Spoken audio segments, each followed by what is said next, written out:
Where does that take us? I think it takes us back to you, Alex, and Ukraine. And just on the matter of migrants being targeted, the Smirnov family, ethnic Russians from Latvia, had their children stolen in the Dutch province of Gelderland by the local privatized so-called youth care facility.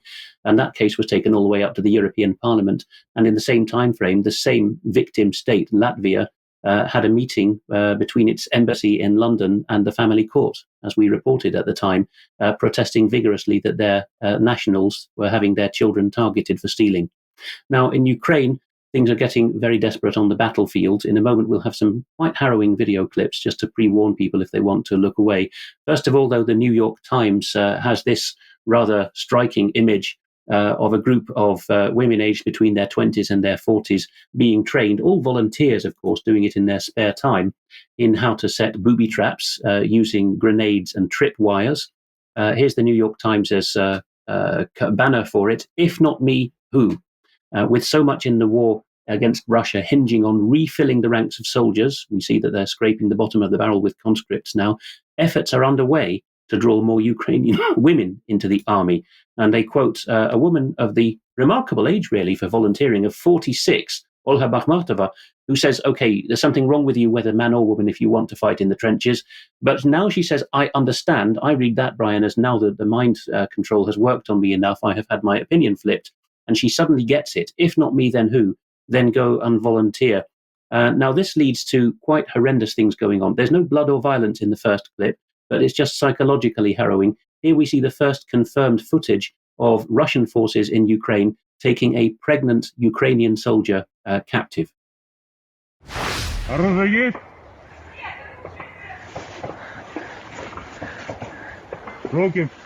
Руки подними. Пойдем только медленно, не спеши. Серега, контроль. Не дергайся.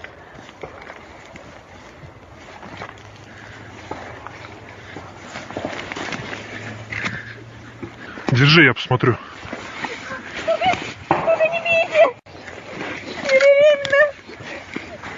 Ты что тут забыла, беременная?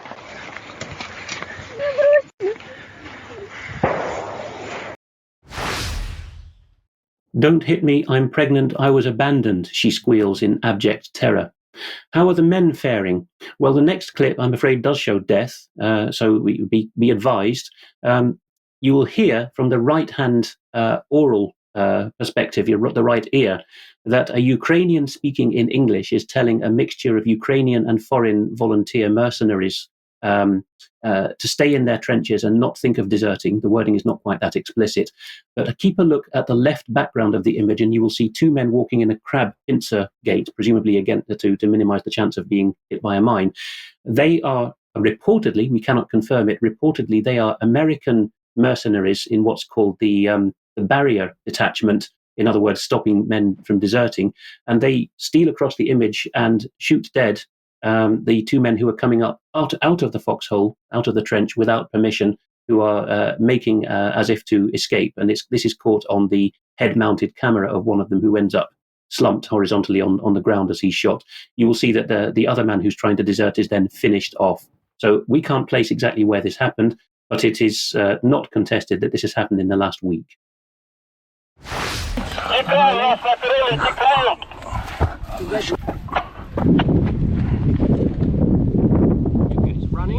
Okay, guys. Go. Whoa. Are you okay? Anybody wounded? No, wait here, minefield. Go back to the position because there is a cosmic. Go. Hold back. Hold back. Stop.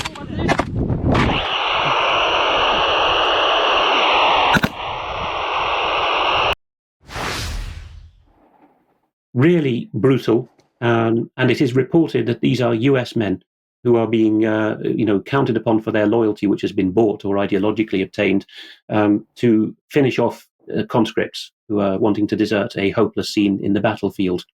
What's been happening in the meantime in Brussels? The European Commission, the bureaucratic or executive arm of the EU, has announced in a press release of Wednesday last week that it has adopted the annual enlargement package, which sounds a very questionable thing, but is just the standard European language, EU language for policy papers each year on who gets to join the club. And the EU has decided that the front of the class this time are Ukraine and Moldova, and then behind them are various other European countries, Eastern European fringe countries, Georgia, and various Balkan countries.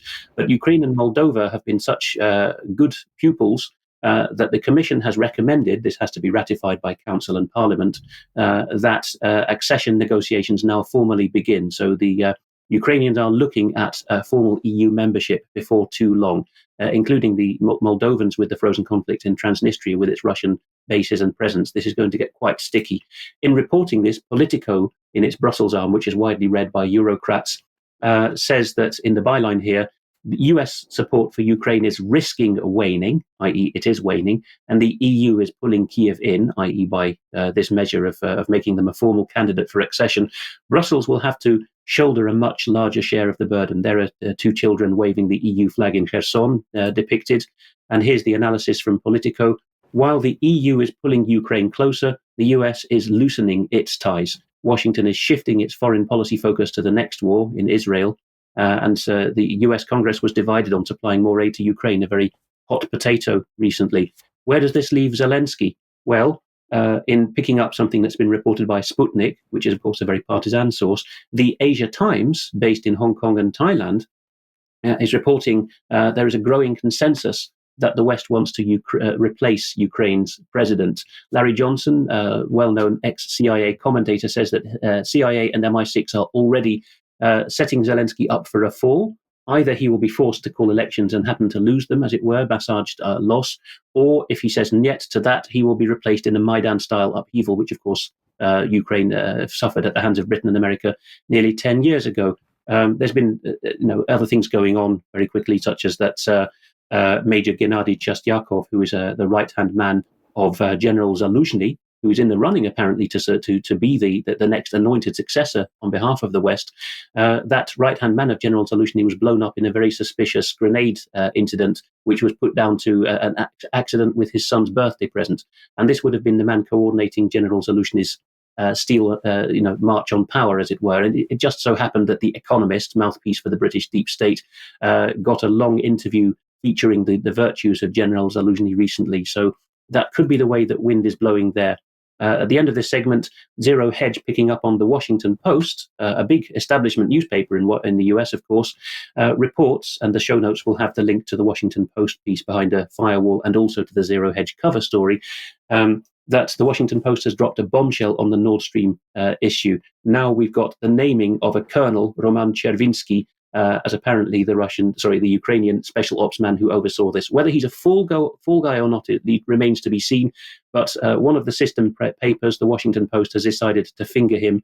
And this could again be down to this deniability that Zelensky could say, I didn't order Nord Stream, but Chervinsky, being one of Zaluzhny's men, could be then set up for the fall. Alex, thank you very much for that commentary from people watching UK Column News today. Is it's so difficult to keep up with what's happening in the Middle East and Ukraine. And of course, this is part of it, isn't it? How do you control the mind of the population? Well, they're confused. They don't know which bit to look at. But of course, what we should be focused on is the men and women creating and prosecuting these wars overseas. Despicable. We've now got pregnant women on a battlefield created largely by the West.